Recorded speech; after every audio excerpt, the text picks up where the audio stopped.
الذي اصطفى أما بعد فسلام من الله عليكم ورحمته وبركاته. في ذكر المعجزات يا ملك تنيون تأمر منا وصابت تكامدنو بركاتوچن ተመልክተናል።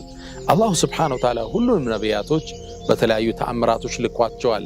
لقد أرسلنا رسلنا بالبينات በርግጥምኛ መልእክተኞችን በበርካታ ተአምራት ልከናቸዋል።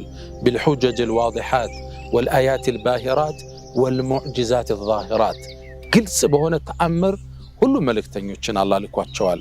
መልእክተኞቹ ወደ ህዝብ ሲላኩ ህዝብ ማነህ ብሎ መጠየቁ ስለማይቀር መለኮታዊ ድጋፍ እንዳላቸው ለማሳየት እንዲህ አይነት ተአምራት በእጃቸው ላይ አላህ እንዲከሰት አድርጓል። ነብዩም አለይሂ ሰላቱ ወሰለም በርካታ ተአምርን አላህ ሰጥቷቸዋል። ሁሉም ነቢያቶች ይዘው የሚመጡት ተአምር ጊዜውን የዋጀ ተጨባጩን ያማከለ የማህበረሰቡን ግንዛቤና አስተሳሰብ የመጠኑ ናቸው። ረሱልም አለይሂ ሰላቱ ወሰለም እንዲህ አይነት በርካታ ተአምር በእጃቸው ላይ ተከስቶ አልፏል። እነ ኢማም አልአስባሃኒ እነ ኢማም አልበይሃቂ في دلائل النبوة በርካቶችን ጠቅሰዋል። ከፈሎቹ እስከ 7 መጽሐፍ ሌሎቹ እስከ 9 መጽሐፍን በተአምራታቸው ላይ ብቻ ዘግበዋል።